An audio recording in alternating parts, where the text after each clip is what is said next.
What's happening in the canine industry? For all the latest news, views, and expert opinions, stay right here for the Canine Paradigm. You'll hear from industry leaders, experts, doyens of the industry, learned colleagues, movers and shakers, and the odd randy guest. Get the latest insights and expert advice from both here and abroad from the people in the know. Now, here are your hosts, Glenn Cook and Pat Stewart. And I'm Lofty Fulton, and I'm out of here. Hey, Glenn, I reckon it's time for a new ad. Do you reckon? We just went 14 months with the old one. We don't even have sponsors anymore, so it probably was a good thing to take it down. I think they just got so sick of it. Yeah. So we've decided to no longer take sponsors on the show. The main reason being it comes with a level of admin that we're just not prepared to do. Yes. And we want to bring you good dog training information. So there's really only two things that we're interested in telling you about before you come into the show. First one being Canine Paradigm. Glenn, hit us with the details. Thousands of customers, mainly in Australia and in the USA. We'd love to get in other places around the world, which I think will be on the list. We've got 5-star reviews to the galore. We've had skeptics, people who just don't believe products such as Canine Paradigm can do anything for their dogs. They've tried it. They've come back and they've said it works. It's made a massive change, or it's made a mild change, or it's made a change. That was one of the things Narelle was always working towards. She makes sure she does the science. She likes to peer review everything she's trying to do as much as possible. These things aren't just done by chance. She has done a lot of work, a lot of prep getting it to where it is. Extremely proud of her for all the effort that she's put behind it. Not just because she's my wife, not just because it's our business or her business, but because it works and it's done what it says it's going to do, and it's at such a great level as well. So if you're looking for something to improve the health and well-being of your dogs, you can't go past Canine Paradigm. Check it out online, caninesurgicals.com.au. I love it.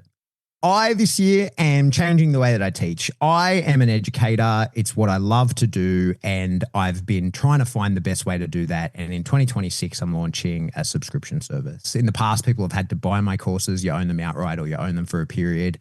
And that has been great, except that it does cut some people out because of the high price point that they can't get in on, where a subscription service allows people to come in. So if you want to check out what I'm doing this year, there's a ton of really high quality information, as well as community forums, live calls, and all that kind of stuff within the Serious Dog Business community that I've launched. There'll be links in the show notes, or you can jump onto the school platform and search Serious Dog Business. You'll find me there. Let's just remind people that if they do want to support our show, they can head over to Patreon. We always do a wrap up at the end of the show, but Patreon keeps the lights on. If you want to support us, this is the only financial way that the Canine Paradigm gets a cash influx. Our government takes half of it, being in Australia. That's what they like to do. Nonetheless, we have exceedingly appreciated your support. People like Buffhead, the Sugar Mama, massive shout out to them because they were huge supporters of the show.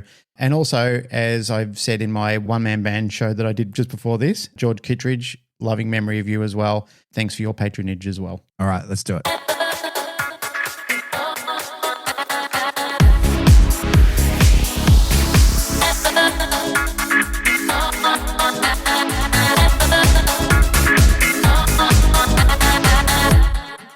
Welcome back to Canine Paradigm. I'm your host, Pat Stewart, and I'm joined today by my co-host, Glenn Cook. Hello, sir. Hello, sir. How are you? How's everybody on interwebs lands? I'm pretty good. I'm on the up. We should explain, it's been like we had some big gaps in recording. Well, we recorded. Yes.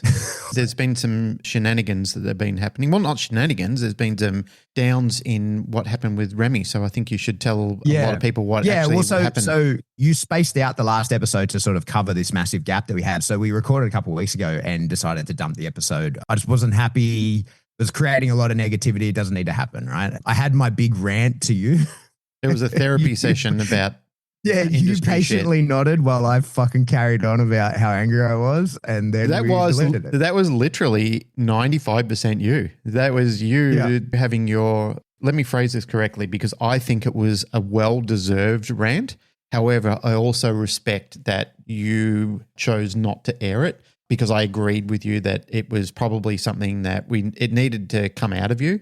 It needed to be something that it was a demon that needed to be exercised for sure. And there were a lot of points that you made during that time. This is going to make people so curious what we're talking about. But There were a lot of justifications in what you did talk about. However, I also agreed when we got to the end of it. Like you, there's been times where we've done episodes where I've done the same sort of thing. I've vented about things. I've talked about things probably over passionately, and we've got to the end of it. And like a couple of days into it, you'll message me and say, I don't think we should put that episode out, dude. I just don't have good feelings about it.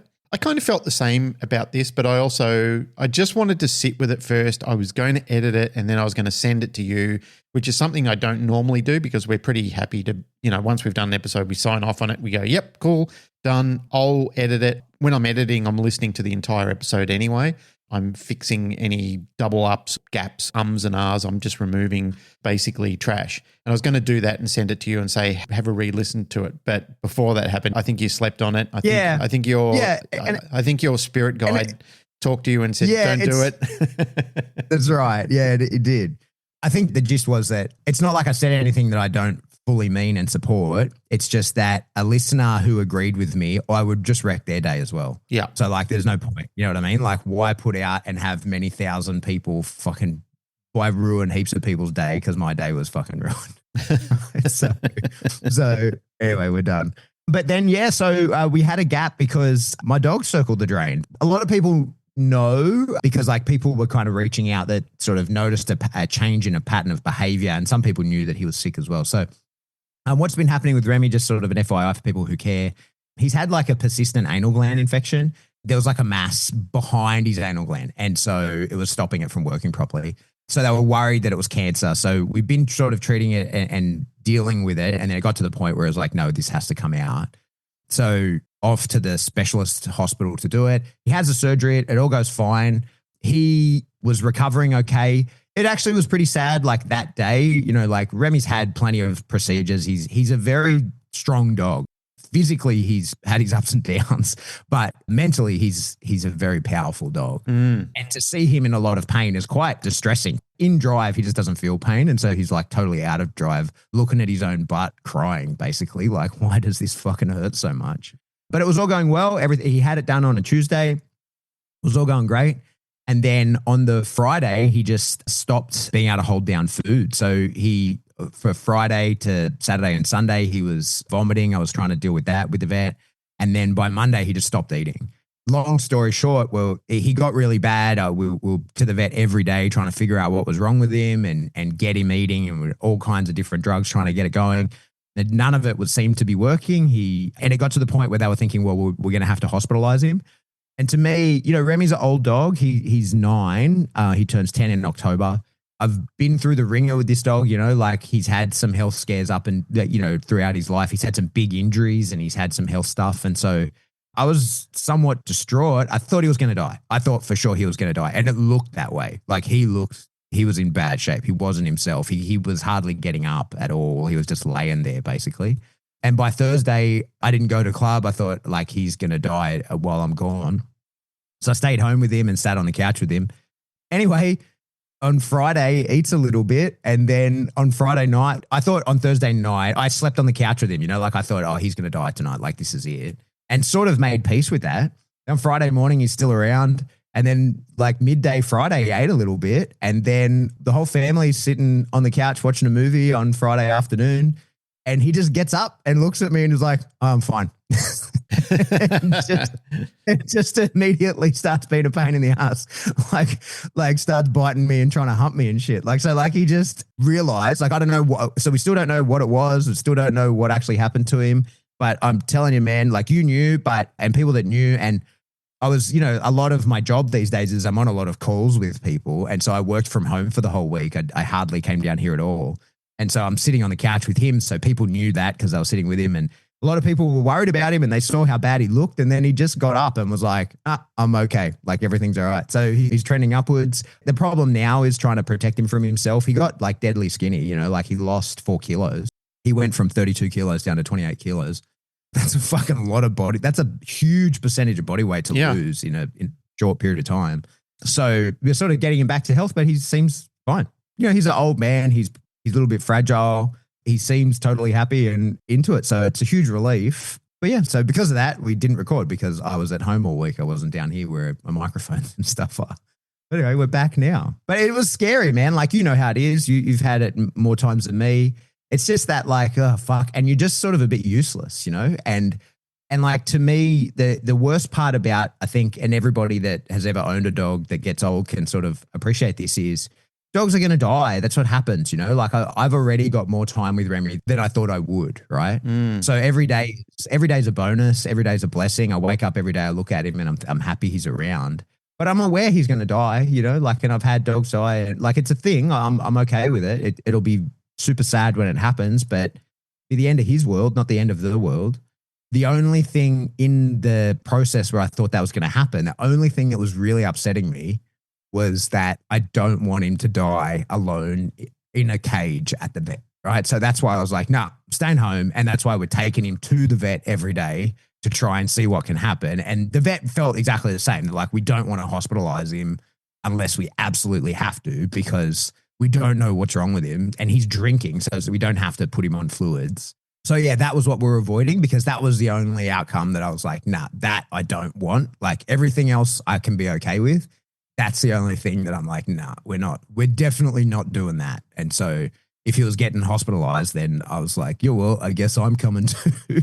Right? I don't know how that would have gone down. But yeah, anyway, doesn't have to worry about it. He's fine. He looks ridiculous because he's got all these shaved patches all over him as they were trying to figure out, like, for getting the surgery and from trying to figure out what was wrong with him. He's got all these peculiar, weird patches of hair missing. So he looks ridiculous, but he's back to being his normal self. Firstly, kudos to you, mate, for sticking by him. There's plenty of people that I've known of, and I've known, that have basically gone, oh, cool, clear the spot, get rid of this dog. He's sick. Good excuse to put him down, get rid of him, get a new dog in. I don't understand that. For some people, it makes perfect sense. For me, it doesn't make sense that you could just diminish a dog to that point where it's like, first time that they're aged and I can justify to the public why I'm just getting rid of this dog.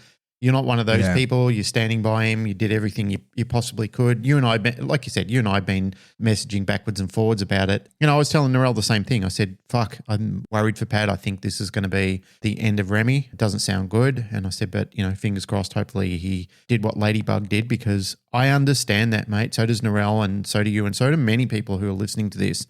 You kind of feel like you're a passenger in a car and the driver has just taken their hands off the wheel and they're just gone, fuck, whatever happens. You're just watching. You're just thinking, I don't know if we're going to get to our destination or we're just going to end up in this fucking wreckage together. I just don't know what's going to happen and I can't do anything about it. There's nothing I can do. I just have to be a passenger and I just have to wait. I think that's one of the tests of being mortal, is that you don't have any godlike powers at this stage. Once the vet's done their thing, once the most appropriate agents have done their thing, you've just got to trust the process and hope it goes well, or you've got to deal with whatever's going to happen next. Yeah. So it recently happened to a colleague that I work with, Tian, her little dog Brody, a little beagle. He got sick, same sort of thing. He just circled a drain, didn't look like he was going to come through it. It looked really, really bad. I've been doing the same thing with her, and it was pretty much the week before it happened with you and Remy. So we've had Ladybug, then Brody went down, and then Remy went down. Good news, all three dogs pulled through it, which was remarkable. Brody's like 15 years old. I thought for sure he's going to go, you know, and I've known him since he's been pretty much a young little puppy. So he's been a part of my active lifestyle as well. And, you know, Tian's a good friend of mine and a colleague at work. So I was concerned for her. And then when I thought, fuck, here comes Remy, this is going to not go so well with you and Remy. And I thought, oh, this just sounds terrible. So, mate, I'm relieved for you. I'm relieved for Tian. I'm also relieved for us that we went through this. We know, like you know, that our dogs are aging. That's the system. That's how it works. Yeah. In the quote I read to you, something that I saw, and I think it happened during Remy's illness that he was going through, it hit me in the feels. It had a picture of a little dog on it, and it said something like, you've only known them for a short time, but they've known you all their life. And it really summarizes the space that you actually get to share with dogs. And it really is, it's a fleeting time. Like, I think back to all of the dogs and cats and the animals that we've had over periods of time. Suddenly they're gone, and that's just the end of them. And it's painful as hell. It's like, it's terrible. It's such a terrible, empty feeling. And you do progress from it. There's a lot of people that you and I know have lost dogs, and they've reached out for me for conversations about it. And I've said to them, look, it's terrible. Like, you will feel gutturally empty for a period of time. And I said, but there is a light at the end of that tunnel. And I said, but you have to accept that too. Like you have to accept that this is a grief process. Don't get too bogged down in it. Don't let it swallow you up and let that wallow keep you from living a normal, productive life. And I said, because there's people I've known who have gone deep into sorrow and depression over losing animals before, and it's not good for anybody. Yeah. Feel the feels, have the grief that you need to have, but also understand this is a normal process of life, and unfortunately passing and accepting that as well and getting on with it. Mate, there was a time where I wasn't able to look at a picture of one of my dogs pass. I just kept feeling the pain of it all the time. I thought, oh, this is not healthy. And then I started putting pictures of the dog out, looking at it and just thinking, we had some really good times together. We shared a really important timeline together, and there were a lot of laughs, there were a lot of fun things that we did together in life. I've got to stop pretending this didn't happen. It's not like you don't have to feel remorse or feel grief or anything like that. But please, folks, if you're listening to this, just from my own experience and many people that I've traveled around and spoken to in the space of training dogs and being involved in dogs as much as I have, when it's healthy, it's great. It's fine. Have your tears. There'll be time where you just feel like, oh, I don't want to talk to people. I just want to have some alone time. I want to go for a walk and think about my dog, or, listen to a good song and have a little bit of a weep over it. No problems. Some people pretend they don't like those sort of things. I've heard people going, oh, don't want to be one of those weepy people. And yet when they've lost their dog, they're one of those weepy people. So all these tough people out there who want to pretend that doesn't happen. I've seen people that you think they're forged from metal, fucking cracking hard when they lose their dogs. And rightfully so. It's such a fucking hard process to do. But in this situation, none of us have lost our dogs yet. I have confessed, mate, and I've told you and I've told people when it was happening with Ladybug, I really feel it is worse sometimes when you're watching them circling the drain and it's belonging, and you just you're a good week into it and you're thinking, fuck, what's going on? Yeah. The funny one on that is, like we've talked about in the past, Remy hates low vibes, right? Like he's a good time Sally and that's it, right? Like he is not interested in, he is not an emotional support dog in any way, shape or form. If you're not having a good time, he doesn't want to fucking know you. And like the best example I can give to that is I didn't get to hit the PSA field with him for like 5 years. So we got a leg of our level 2 and it's 5 years before we got to hit the field again. And so when we did it, obviously I thought I'd be happy, but it was just this relief. And it was this really emotional thing for me to finally get to close that out with him. And we go back to the car, and this dog who I've just been showing like a PSA level 2, a very high level of control over, he won't even recall to me. He won't do anything I'm telling him to do, because I'm like this kind of emotional mess, and he's grossed out by that, like hard. Like he basically went to the end of the line and was like, yuck. Like I don't want anything to do with that, right? He runs at a really high frequency, and he cannot be around anyone who's sad. Like he's grossed out by sadness, right?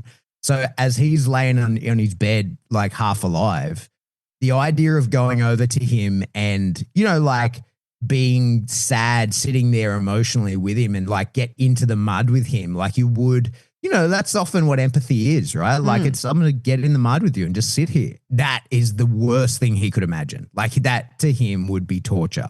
So I was literally, and this is how funny it was. I was laughing about this with Jane. I was trying to find a clip. There's got to be heaps of clips of me saying, like I'm not changing foods for a dog. Like I tell people, like you feed your dog whatever you feed your dog, right? But if you're going to train the dog with the food, you don't, and the dog doesn't want this food, you don't go up the values, right? Because next thing you know, you'll have to light candles and fucking play the violin in order to get the dog to eat, right? So I wanted to superimpose a clip of me saying that over me literally putting on music and dancing in front of my dog to try and get his mood high enough where he could eat. And it was working, right? Like he would eat these little tiny pieces of chicken if I danced hard enough to get him to eat them. And so like there I am, like this mess trying to appear to my dog as though I'm like happy and dancing around. Me and Jane literally dancing in the house, putting on music. that we're like trying to lift the dog's mood so that he gets happy enough so that he will fucking eat. And I remember just thinking to myself, oh my God, like I would love to put that as a side-by-side clip. Obviously a super different situation, but it's one of those things where I sort of realized, oh no, I am full of shit, right? Like here I am doing it. And then during the week, I'm sitting around on the couch with him all week. So I'm on Instagram. This lady comes up. She's a happiness expert. And she said, just after I've had this realization of like, I've told everyone you'd never do this and here I am doing it. Like I acknowledge it's a different circumstance. She says, one of the true paths to happiness, or an important step in the path to happiness, is the understanding that you cannot be sure about anything. Right. And I realized that whilst I'm reflecting on the idea that I was like, no, you never do that for your dog. As I'm literally dancing around, I'd made this reel that has that Puerto Rico song on it. And I'd intentionally done that like sitting next to him. So the music's playing over and over as I'm editing the reel. And so I'm literally dancing around my house about fucking Puerto Rico, how there's slot machines at the bus station, and I'm singing that to the fucking dog while I'm trying to get him to eat. And it worked a little bit. He ate a little bit. Anyway, he survived. He's okay. We should talk about something else. I think one of the funny things, mate, is that you'll find the longer that you're in training and you're working with animals and dogs or whatever your profession is, that you'll see many iterations of yourself starting to manifest. Yeah. Like you'll be diehard. And I remember I used to smile in the early days watching your evolution coming past, because I was the same. I was diehard about things in the early days. Like you cannot go past what the master has just told me. I have to stay rigid to this. I was very much like that. And you were younger in it, and I was enjoying watching your evolution in this. So I wasn't going to tell you how to run your jam. I always knew you're a sort of guy who you have to do things your own way and you have to discover. Because if I said to you, don't do this, Pat, you'll just go harder in the other direction. You know, like that's just who you are. And it's not that you do it unwisely. It's just that you've got into a position of trust and you think, yeah, this is the way to do it. Somebody who's wise and who is beyond my years and somebody who I trust implicitly has told me to do this. And mate, I've done exactly the same. But as you go through life, like, you know, the whole, you've got to feed your dog the existential kibbles and stuff like that. Even when we were doing courses with Bart and he was telling me, you got to do the kibbles and stuff like that, I was feeding Randy whatever he wanted. If he wanted chicken or anything like that and he was more into some other type of food, I was using that. And especially when Narelle and I were migrating away from commercial kibbles and so forth, I refused to use a treat and train because I didn't want to use kibble. I just didn't want to use something that was trapping me into the kibble market. Because people used to say to me, oh, you know, everyone's onto the treat and train. Why aren't you using it? And I said, it's a great idea. I love it. I think it's fantastic. It enslaves me back into kibble. And I said, and that's the only reason I'm not using it. If I could invent a machine, or if somebody did it for me where, you know, it could drop a healthier food out. And I said, because we're just on a migration. We're on a different tangent with feeding. And people would say to me, oh, but it's only a small amount. And I said, yeah, but that's like saying, you know, like I'm only just going to have a little bit of heroin or a little bit of alcohol or, you know, and people challenged me on that. They said, that's ridiculous. And I said, yeah, it's not. When you're living with somebody who is a scientist and they've gone very deep down a pathway of looking at this from different angles, we're just changed from that ways. This is the whole point of me trying to say that you will find on your journey, the longer it becomes, the longer it's drawn out, there are different iterations of you. Like you'll look back and think, fuck, I was a very stoic person. I had very set parameters on what I would and wouldn't do in dog training. And then you'll meet other people or you'll look at things and eventually you just become your own person and you start investigating ways. Let me say this, I profess, I've had some real good fun learning different things from other people. As I've told you and shared with people on here before, some of the biggest breakthroughs I've had haven't been the entire seminar. It's just been one sentence or one little thing that I've thought, that little increment that bridged a gap between something that I really struggled with or just couldn't find any peace with. This genius of a person has sat down and painstakingly worked out how to actually put this rivet in two bits of metal to bring the structure together. And everything was worth it. Like the investment was worth it for that because it merged two opposing forces together and they made peace with each other over somebody's brilliant, painstaking work of trying to find that out. And as I said, there'll be lots of times you'll go to seminars, you'll do workshops with people after a period of time, and you'll think all of these things are sort of sounding the same. And that's a good thing. Don't be put off by that. You're really starting to make peace with the craft. You're starting to really comprehend things on a different level. And you're also ready to start trusting yourself when you want to start modifying and changing things without having to look out externally and saying, oh, no, I've got to ask somebody before I'd make any changes. I can't do anything without the confidence of having to dial somebody in.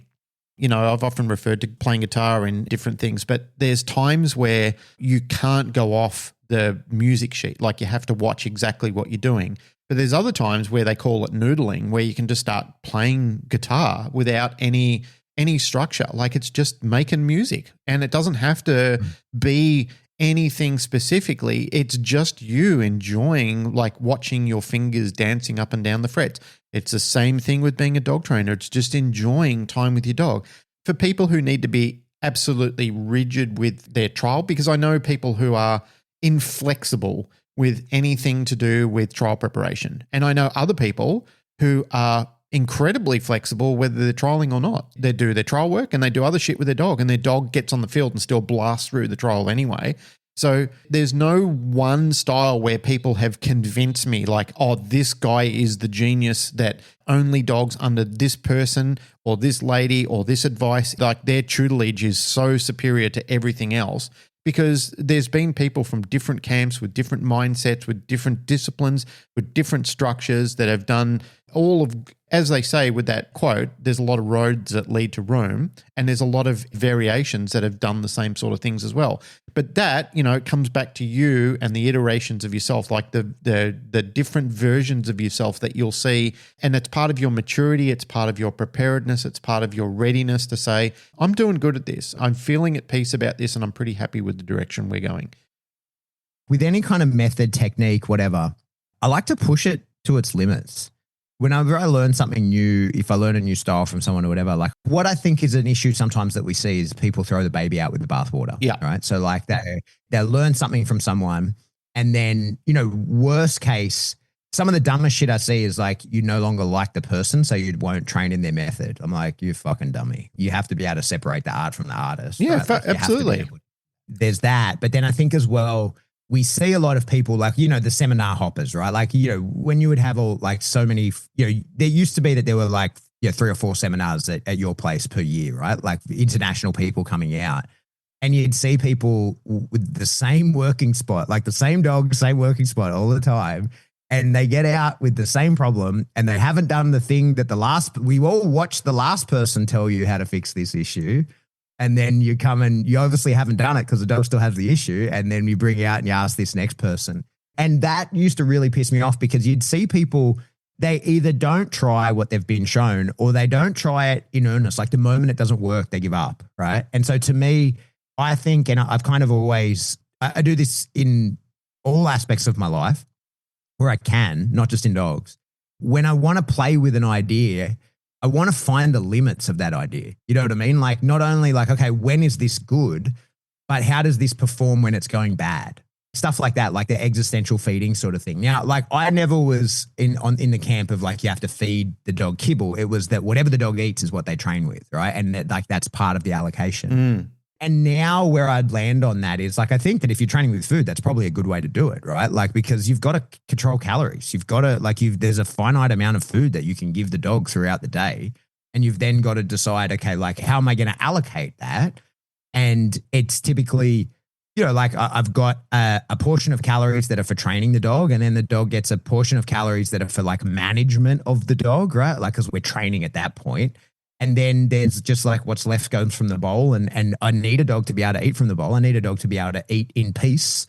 You know, like I need a dog to be able to understand, like if I give you a chew, you don't have to devour that. Like spend an hour in the kennel with it, man. Like it's fine. Enjoy it. You know what I mean? Like I want the dog to know that stuff. But there's still times where if it's the only drive that I've got, or, you know, like if a dog is not into other stuff, like there's still a time where I'll leverage food on a dog. If that's the only way, that's the only way, you know? And I feel like just as an example, like I like to push the boundaries of these things, or not push the boundaries. That's the wrong term. I like to find the boundaries. Like I like to find where they are and go, okay, this is no longer helpful here.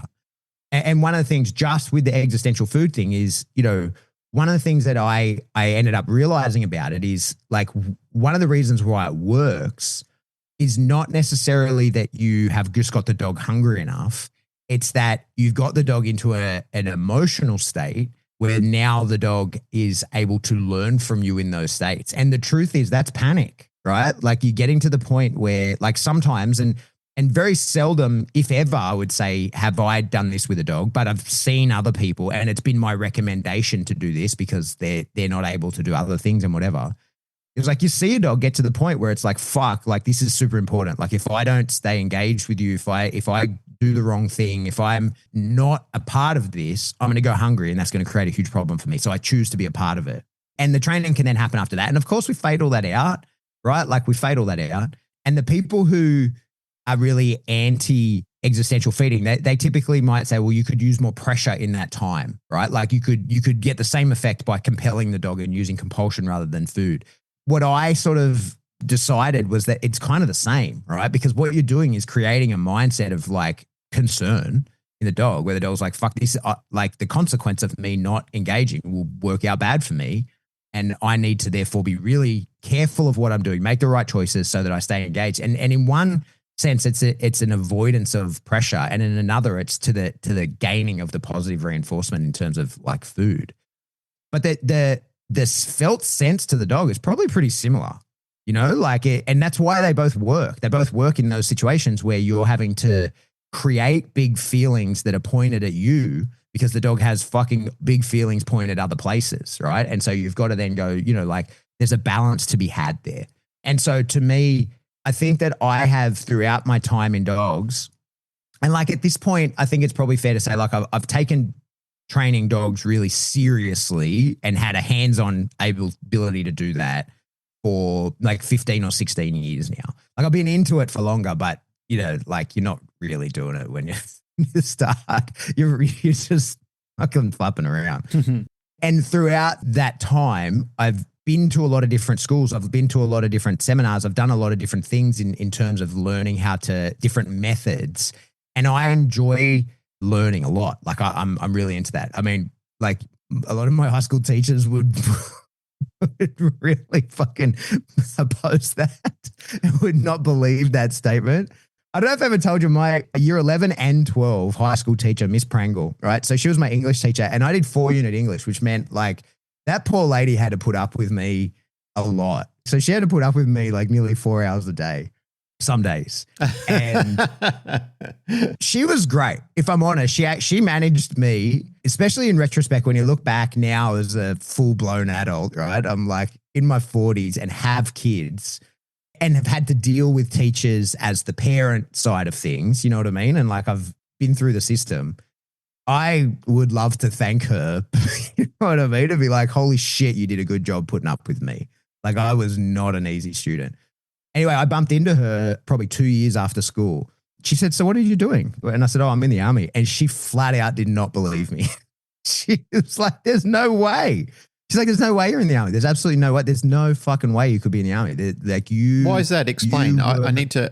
Because she said you were the worst student and not bad student as in like not good at the thing, but you intentionally fucked me around every day. Like she said, like oftentimes if I really needed you to do something, the best way to make sure that happened was to not tell you that, was to like tell you to do something else and you do the other thing. She's like, you never did anything that I said. Like you were without a doubt. I shouldn't put words in her mouth because this conversation's from over 20 years ago, but she basically said like you were the naughtiest kid I've ever dealt with, but I put up with you because like I topped the class, you know what I mean? Like I still did well, but she's like, I just don't know how you could handle the discipline of the army. And I looked at her and I was like, yeah, you know what? That's a really good question. Like I was like, I hated school so much that the whole process of being there was so fucking aversive to me. The whole process of going to school was so aversive to me. I hated it. I hated every minute of it. I used to bawl my eyes out like before, like in kindergarten, year 1, probably even year 2. I literally would sit in the car begging my mum not to make me go to school. Like I hated school so much. And I was intentionally naughty because I figured out that Like I'd rather be in trouble than doing any of this shit. And then in high school, I kind of figured out, hang on, if I play every sport, I barely have to be at school, right? And that's why I was like Johnny Football at school, because it was like, if I play everything, if I'm on every team, if I do every extracurricular activity, I will seldom be in the classroom. And that's why I did all those things. Mate, I hated it. And then, so she flat out didn't believe I was in the army. And she's like, so what do you do in the army? And I was like, I kind of laughed and I was like, I'm in special forces. And she's like, she then kind of was like, oh yeah, that makes sense, right? Like, because you're still Johnny Football. Because I was like, so I'm like, I don't wear a uniform and I don't cut my hair. Like, so like I'm still not doing any of that shit. And she was like, yeah. And I was like, you know what I think it is? I don't think you ever let me blow anything up. And the army lets me blow things up all the time. And my joke to her, it's a joke about blowing things up, but it was that I wasn't interested in any of the shit at school.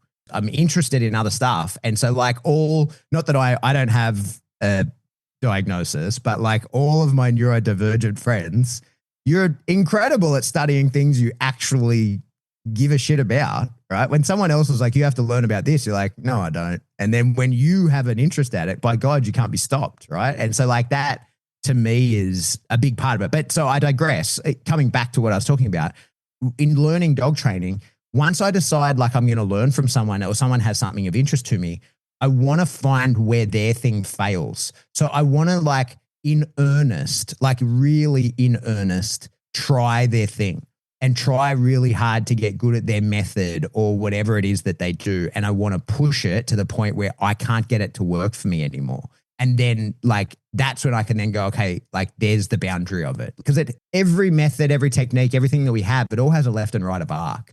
And the people who are like, no, I've got the method, it works on every dog. No, you don't. You're a fucking idiot for even saying that out loud, right? Like you don't. You have to be able to modify. You have to be able to swing and change. Yeah, very important. And like what I would say of the methods that work on any dog, and I still believe this, that Nipo is a method that works on any dog because it's a method that allows you to use the method that works, right? Like there is no constraints within it. It's that if you're, it's learning how to understand these things, and you can put that into the negative, positive, like the Nipo style. But within, you can be a person who says they train Nipo and only do positive reinforcement today, right? Like you can do that, right? Like I think that's one of the things. It's why I stopped using the brand name and stuff. Is like it was when other people who had far less training in what Nipo was started telling me I was doing it wrong, and I was like, okay, cool, see ya. You guys can keep doing that over there, like coolio. And then, I'm not leaving one cult and joining another, right? So like you see the people like, oh, you got to do it like this. And you're like, yeah, but your own guy doesn't do it like that when that's not the thing. So like you're getting trapped by somebody else's methodology. You're getting trapped by somebody else's mindset on how something should be done. But they're not going to do that when that's not the appropriate thing. When the dog needs food and low-level E. coli, the dog's going to get that. So you saying that can never be done doesn't make you the best member of the team. It makes you the fucking dumbest, most insular member of the team, you fucking idiot, right? That to me has always been a big part of it. I love learning. And when I decide I'm going to learn from someone because I see that, I think, oh, that's interesting, they've got something to offer, I want to really in earnest learn it. It makes it tricky when you're training with other people's dogs, but the more I'm like, oh, I don't like that, so long as it's ethical, right? Like so long as it's not like not good for the dog or whatever. But the more I look at someone's training and I'm like, oh, no, I don't like what you're doing there, but I see that it's working, the more I have to understand it, right? So like you have to then play with things that are outside your comfort zone because you're like, well, no, I'm seeing it working. So I have to figure out how and why and what do you mean by this and where are the limitations? Because there's been so many times when I'll be training with someone and then they're doing what I have told them to do and it reaches an endpoint and then I'm like, oh, okay, well, now we've got to draw from somebody else's skill sets. And like, luckily I know I've really researched. Exactly. Really yeah. That's the point that I tried to make at the beginning is those important iterations of who you're becoming and the confidence to understand that. I think it circles back to the serenity prayer, the wisdom to know the difference. Yeah. That's part of that cycle. It's funny, I just want to circle back for a minute to what your teacher told you, which was pretty much what I told you about me learning about you in the early days is I knew the more I try and convince you that there are other ways, the harder you'll fight me against it. So I thought part of accepting Pat into my life and being a friend and being a colleague with him is just letting him have this journey by himself. That's how you roll. Like, it needs to make sense to you. Me trapping you in or anybody else trying to trap you in, you'll fight harder against it. Like it doesn't make sense to you to do it that way. Like, your brain has to make time and peace with itself to say, all right, I see all the little different nuances and all the little different ways about doing this. And then you can be totally at peace with that type of thing. It's not a diagnosis on who you are. Mate, I was very similar. The last year I was at school, I left in year 10 so I could start an electrical apprenticeship. And at the last year of year 10 in General Assembly, math teacher, Miss Vaughan or something like that, I think her name was, she got up at General Assembly. She was having a chat and I wasn't paying any attention. I didn't like her as a person anyway. She was a hard ass, very, you've got to do everything by the book sort of person. She got to the very end of her discussion. She goes, and the whole year highlight was when Glenn turned up to school wearing his school uniform.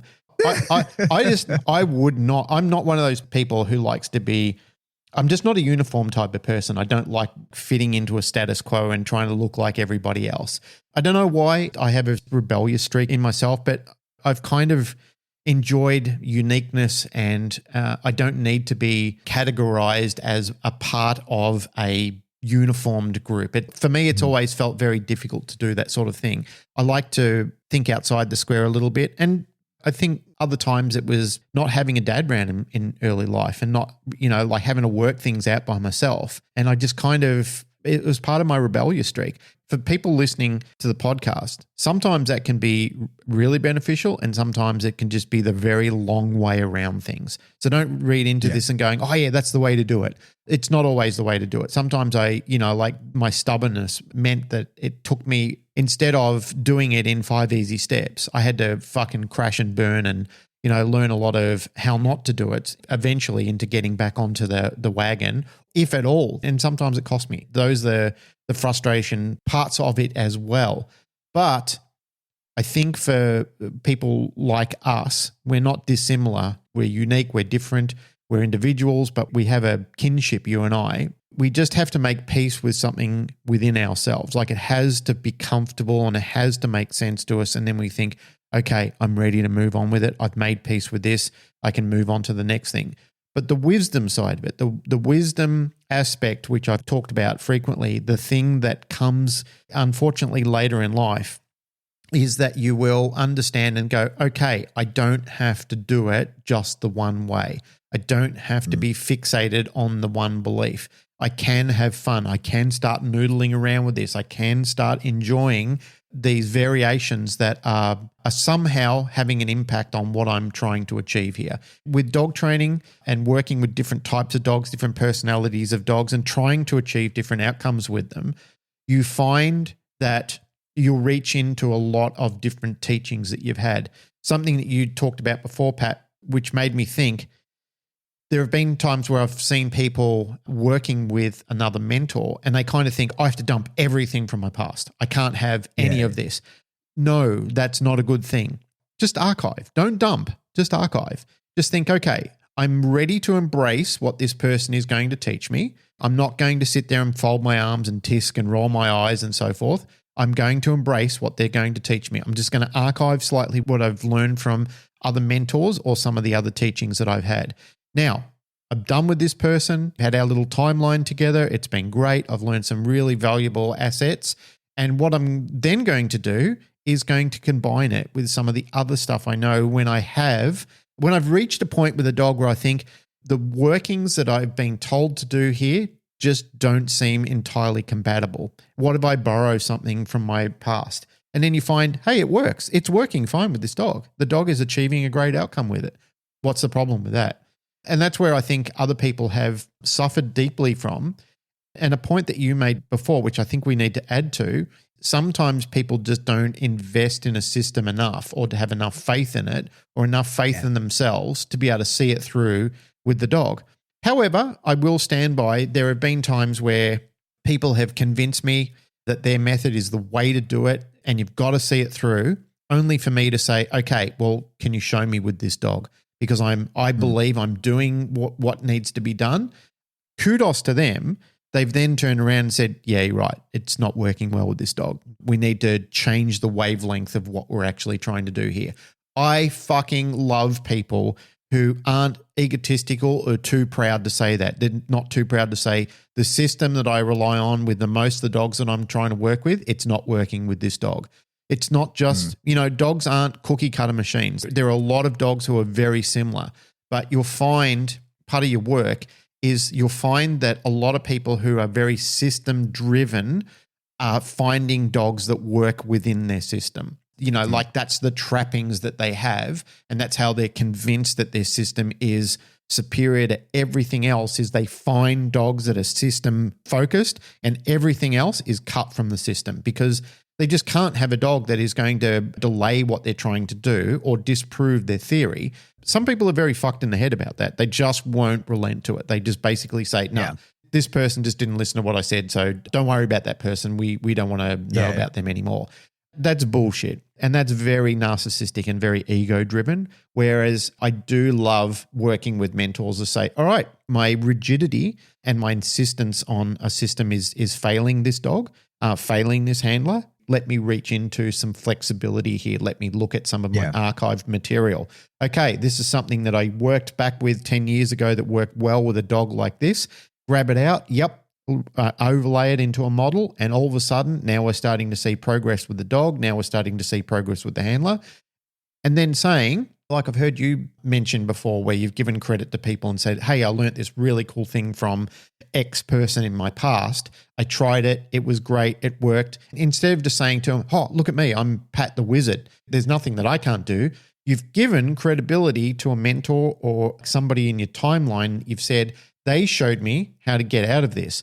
And if it wasn't for them, I wouldn't have understood this little snippet of information that I could overlay on the dog that not only will fix this problem, but now I can get the dog re-enrolled back into the program because now the dog is over the hurdle that we were having at the time. And I think those are important parts of wisdom to understand. And this is why, as I said to you before, those iterations, those variations of who you are and who you're going to become, you'll look back.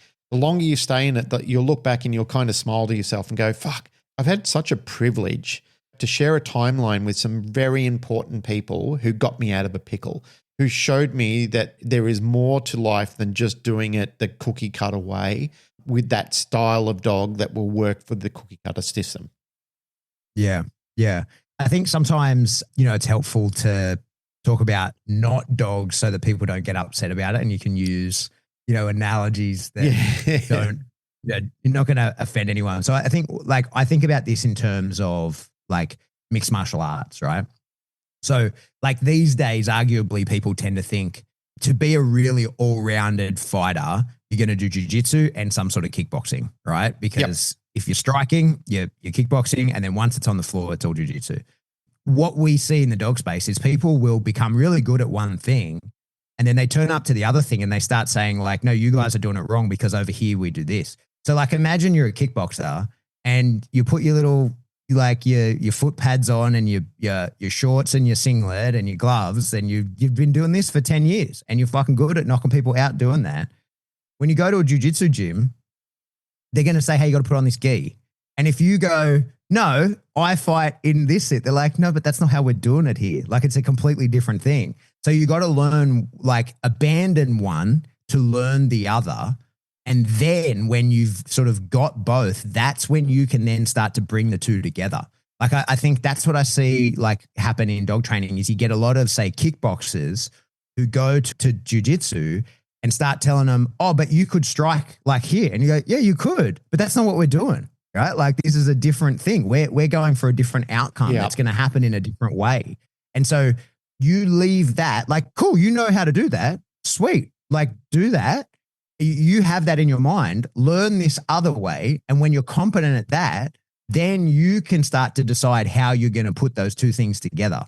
But I think what we see quite a bit is people who are maybe competent in one thing, and as they're not yet competent in the next, they start trying to modify it to fit their competency and how they fit into the other. So you get the guy who's the kickboxer start trying to do kickboxing onto someone in jiu-jitsu. And you're like, yeah, but that's not what we're doing, right? Like, yeah, later you can bring those two things together. But then what they often find is you release the hold in order to, in whatever jiu-jitsu hold you're on, you let go a bit to cause a strike. And now that jiu-jitsu guy has you. You didn't get to strike. Like, your striking that you thought you were going to be able to do isn't able to happen because you're not yet able to work that in with your jiu-jitsu. Yeah, exactly. And so right. I think that we see that a lot in dog training as well. And like, you can apply whatever template you want over that. You can talk about whether we're talking about like a decoy working on a sleeve versus a decoy working on a suit, right? Like, because you get some guys in a sleeve are fucking incredible, but they can't do shit in a suit. And then you get guys who are like magicians in a suit and their sleeve work is very subpar. So they have a lot to offer each other if they can actually just abandon what they know and take on what the other person knows, That's just in decoying. That, like, you can apply this to positive only versus balanced people. I just need to insert here, mate, your point about mixed martial arts or even martial arts in general. It's surfaced a couple of times in conversations talking about McDojo life when you're watching some of the frauds in the industry there, which is really sad. And I've listened to the guy who runs the channel having a podcast and talking about how, some of these great big fat slobs who have got their self-professed black belt and they've convinced their students, their zealots, that they've got these magical chi powers that when they wave their hand, all these people just fall over. Like if they grab them and they flick their wrist, all of a sudden they're in terrible pain, or you can see them catapulting themselves into somersaults away. And this person's just like flip. Some of them are hilarious, hey? But some of them it's sad. It is hilarious. And I must admit, I've had a good chuckle at watching, and I've watched a lot of detail of it, but some of it is terribly sad. And they even talk about in some of the podcasting that they do, how fraudulent and how very sad it is. And I see that replication across the dog training world where people get stuck under a cell and that, like they start to try and sound like that person. They do such a terrible, it's like such an imperfect copy of that person going down the track. And then as you made mention before, other people are learning from that person who did half the work or half the knowledge or half the understanding of the person that they learned from. And that's where people start to look at it and go, oh, this is all bullshit. This doesn't work. This person you're learning from, or this person developing this system is just a massive fraud. And that's where you start to get the industry fights of this person pegged against this person, pegged against this person, pegged against this person. And you're just thinking, shut the fuck up. You're all great at what you do and you've produced some world-class stuff. It's been a privilege to see your work and see some of the things you're doing, but just some of the shitty people underneath you, I think you need to pull them in and just say to them, guys, you're embarrassing me. Like this isn't what I taught you. This isn't, it isn't even close. Again, to relate this to a martial arts thing, when my coach told me not to teach something to somebody that I knew because I was fucking up in jiu-jitsu, he made a perfectly good point. And that was one of those really important little life lessons that always remains with me as part of my wisdom. Do not teach something to somebody else that you do not know or understand yourself well enough. And that is the blind leading the blind. That is a terrible situation to get involved in. Yet people will do it with absolute confidence. They will try and pass it off as, no, this is what the boss told me. I learned this from the very top tier. My favorite McDojo life equivalent that we have in the dog space is a particular archetype. I'll be general enough that you will apply this to at least 10 people, right? And so will every listener, right? My least favorite archetype, personality that we encounter in the dog space is the ex-balance trainer turned force-free zealot, right? They are the most McDojo life people because they will have a dog that they trained with balance methods, right? So usually it'll be some sort of like reactivity or whatever, right? But whatever it is, this dog for its first couple of years of its life probably had not even balance. Like let's say it's shitty over compulsive training, right? Like they've had shitty training because the people, they don't know any better or that's just who they are. They're a dickhead, whatever, right? But they've had like the dog's been crushed.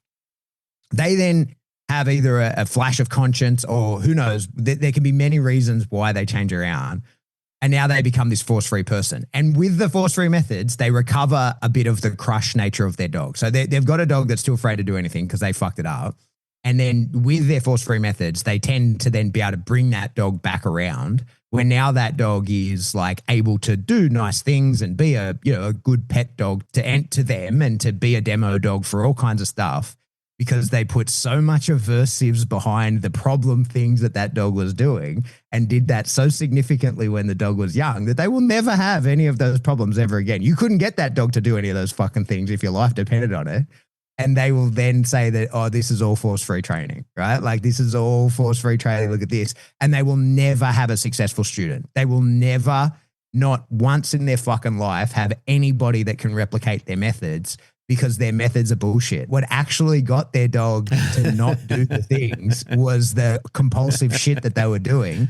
Then they recovered the dog and brought the dog back around and got the dog able to do a couple of little tricks and shit. Yep. No worries.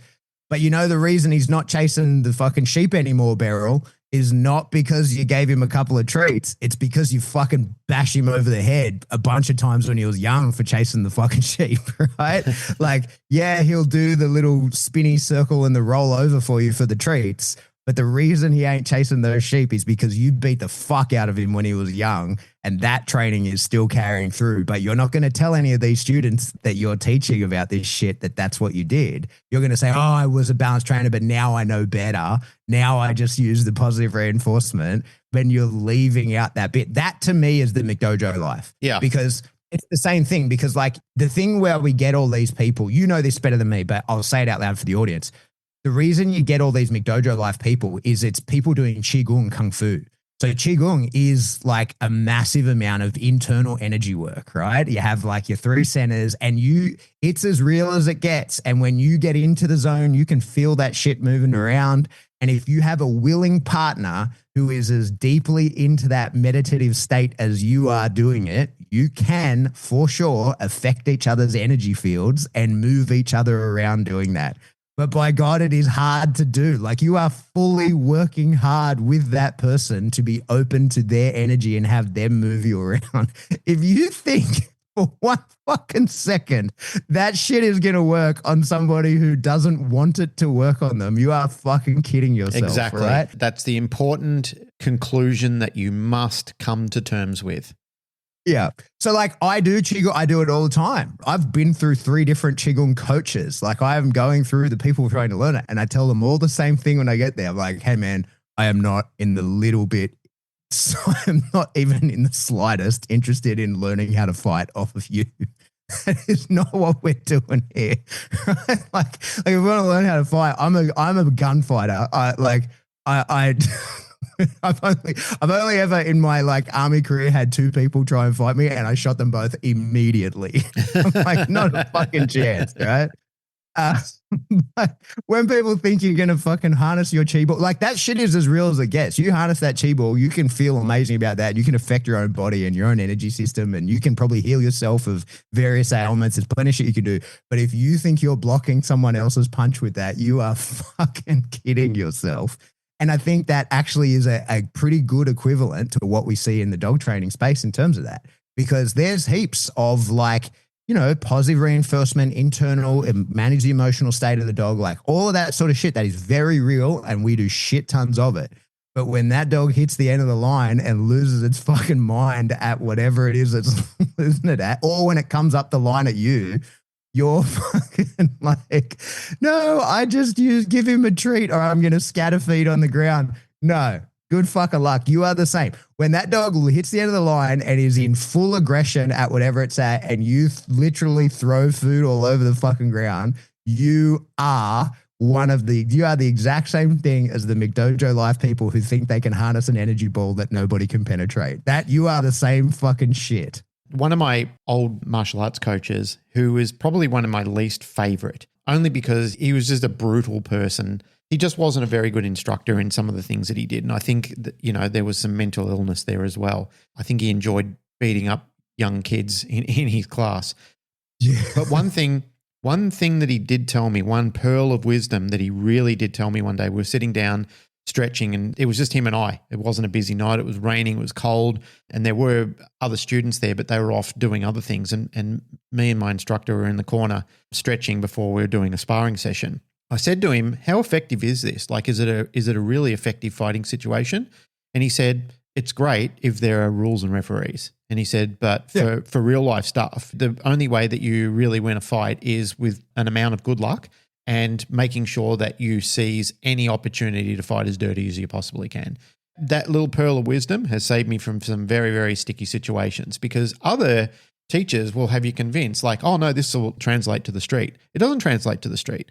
I worked security for years. I had to get into roles of fisticuffs where I was, like engaging in physical combat with people. I'm not saying it happened every single night I was out on the street. It didn't. Most of the time I was able to negotiate and have a sensibility of being able to talk to people and have a relationship with them. But when it did digress into physical violence, mate, you can't sit there and go, "Oh, I'm just going to do this fucking like only you can see it, where you do this strike and you have the other hand come back and, like you do a big ki and stuff like that." You might be lucky and you might luck that shit in, but a lot of time it's grappling and it's fighting dirty, like kneeing in the groin and hitting people in just a vital spot where it really dazes them or even puts them on the ground in one hit.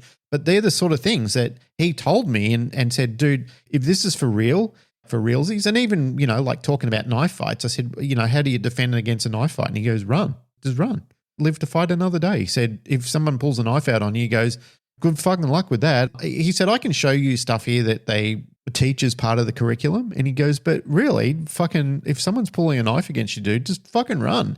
He said, because everyone that I know who's tried to defend against a person who's even mediocre with a knife has ended up being cut in hospital, whether they, they disarm the person or not. He said they still lost because they're fucking sliced from their fucking forearm up to their elbow or got a knife hanging out of their abdomen or something like that they've had to have surgically removed. He said, so good luck with all that sort of shit. So even though in many ways he was a bad coach and one of my least favorite people I work with, he had some fucking pearls of wisdom about real life shit, because he was just a brutal fucking street dog scrapping sort of person. And he had the scars to prove it. And he was just, I think he enjoyed getting into conflict with people. Well, beating up kids, and his life was just about conflict with people. It wasn't about, like he didn't have a center of peace or anything like that. Not like Russell, my old coach. But Russell was the same. Russell was a former Vietnam veteran. He'd been in action. He'd been, he didn't glorify it. He didn't talk about it much. The only reason I knew about it is because I saw photos when I was around at his house and stuff like that. And he goes, that's a story for another time, But I knew those sort of things about him. But even Russell would say, this is for competitive, what we're training for is competitive. It is self-defense work and stuff like that. And he said, but not everybody fights you the same style. And he goes, and they're the things that you have to adjust to, is that people won't come to you and go, "Oh, hang on, I'll wait for you to get in position. I'll wait for you to take your shoes off. I'll wait for you to warm up a little bit and do all your stretches." He said, that doesn't happen. He said, what happens is it's just a kaleidoscope of various different behaviors, things that are going to come at you. He didn't say it exactly like that, but he said that various things are going to come at you. And he said, and only after a period of time of doing this for long enough with thinking about all of the various possibilities. And he said, it's kind of like how a chess master plays a game of chess. You have to look at the board and think, all right, my opponent is skilled and they're probably going to do this, this, this. I have to have variations for every single move they're going to do. And by the time you've got that through, somebody will smack you in the mouth. And he said, and they're the times that really make sense to you with, do I really want to stay here? Am I going to do well in this fight, or should I just fucking turn around and leg it? And he was also one of those people who just said, sometimes the best thing to do is just walk away or run away, just get out of the situation. And I didn't like that when I was a kid, because I thought, oh, no, you got to stand your ground and fight. But, it's those little pearls of wisdom, those things that catch up to you later in life where you go, holy shit, like I'm actually in the presence of somebody who's been through all this before. Maybe, just maybe, the reason that they're still alive and they've been through some pretty tumultuous and dangerous situations, just maybe they have some knowledge that when they do say it is time to turn around and run away, that's some good advice to have. And mate, there's times where I've ran away from the teaching of other people. I've sat there and I thought, no, I just cannot tolerate this person any longer. everything that they're doing now, like there is no pearls of wisdom. Everything they're doing is damaging. It's like introducing a virus to your computer and just saying, have at it. I'll open all my files up and you can just have access to everything. And before you know it, your whole computer is fucked. And it's the same thing with your brain. Like some people will actually corrupt you. Their intentions are internally in their own mind, in their own concept. Their intentions are really good. Like they're thinking to themselves, I'm trying to give this person my knowledge. But the problem is their knowledge is so poor and so bad, or they've deliberately got themselves on a bandwidth like those people in McDojo Life, where they're just lazy fat slobs who are doing terrible things and convincing people that this is a way that's going to get you out of trouble. Like all you do is you wave these mystical hands at people and they will just go flying off into walls. And mate, it's the same with training. I've watched people who claim to be masters. I'm watching people online at the moment bickering with each other over whose God is the best God. And it's just shameful. It's terrible. I thought we'd progress beyond these type of things, but maybe it's the frustrations of the political climate and the wars on the horizon and so forth. And I think it just agitates people to the point where they just think, okay, the world is combative. Sure. I need to be combative. I need to fight with people. I need to relieve some of this frustration. And to circle this back to the very beginnings of what you and I were talking about, I think sometimes when you're just that helpless passenger watching your dog fading away and you're thinking to yourself, what can I do? What can I actually relieve myself in? Because right now I'm feeling no relief. And I think when I'm watching the behavior of people, I think that's what's happening is they're thinking, how can I relieve myself? I know, let's get into a fight with a bunch of strangers online and try and get rid of some of this pent-up agitation and energy and expel it out into the world, even though it's just purely toxic and it's just venom spraying and it's doing no good. It's on the inside, it's just eating me alive. It's just so fucking soul destructive. I have to have it out of my body. That's my thoughts. Yeah. No, I agree with you. I think that at the moment, especially, people are just so frustrated and angry at things that they just can't influence. Like our governments are corrupt. We're fucking at war for other people. Like it's a disaster. And so when people have something that they feel they can cause some influence on and upsets them, they're maximizing that because they're upset about many things that they can't influence in any way, shape or form. Yep. We were going to go through these questions. And there was a point there when we're talking about different methods. And I was like, oh, sweet, this is going to work perfectly. I'll segue this into Laura's question here, the 1,000,000 ways to sleep walking, but we're out of time. Yep. So I put up a post during the week about what's your dog think of its name. And I wanted to do that, but we didn't do it this episode because I sort of wanted to give people a bit of an update and I want to dedicate a whole episode to that. So maybe that'll be the next one, but otherwise we'll keep working through this stuff. Got anything else to add, sir? Well, me being me, I just completely threw us into a different timeline and took us. Well, I think that is our style. As much as I do enjoy the listener questions and so forth, and I know they do as well, I was watching Tori from Valhalla getting a big smile out of her. She put up a reel, you saying Tori said aliens ... and she posted herself having a bit of a giggle to that. And it made me laugh as well. I thought see, people enjoy that. They enjoy being part of the community and having their part in as well. So yes, I do enjoy the listener comments. I know you guys take time out of your day to get on the forum and ask them and so forth. So I do want to get round of them. But there's also a component to our podcast is that you and I try and have organic discussions, things that are just, it is two people who are literally riffing. We're not just sitting down talking through a scheduled format. I've tried listening to people who have got dog training conversations and you can just tell that it's a painfully structured conversation. And I'll get through some of it and I'll think it just sounds too stifled. There's no creativity in this. It just sounds like people who are working off There's no waffle. There's no waffle. There's no life to it. It like some of the information has been terrific, but once I've got the information, I think, oh, that's enough of that. It's just, it sounds like a robot or an AI talking. It doesn't sound like two people with soul talking through the realities of things that are really happening in life and have really happened to them and have really happened to the people around them and, the influences that they've seen and the people that they've had a relationship with in their own timelines. Those are sort of people that I do like to listen to. I like to listen to people who don't feel like they have constraints of, I have to work to a percentage of a group of people, otherwise I'll lose my funding. No, for sure. Agree. All right. Well, that's it for another episode, Canine Paradigm. Yeah. As always, if you like what you hear, like, rate, share, subscribe. Do that through whatever subscription service you download us from, and then go to another one and do it there. No one checks. You're allowed to. If you want to support the show, best way to do that is Patreon. A few bucks a month gets you a giant backlog of information. It's the only way. It's the only way to support the show.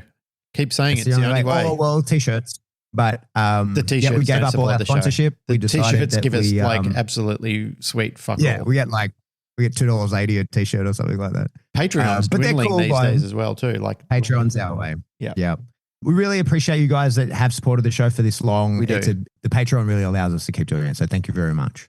Check out Spring, links in the show notes. You can check that out. Yep. If you want to get in touch with us, best way to do that is to jump in the Facebook discussion group. We go through there, like when we're looking for things to talk about, when we're asking you guys information, that's where we do it.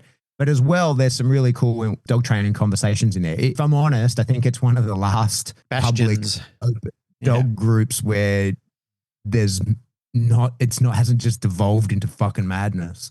So yeah, jump into there. But if you want to get in touch with us directly, if you shoot us an email, we are info@thecanineparadigm.com. Love you all. Goodbye.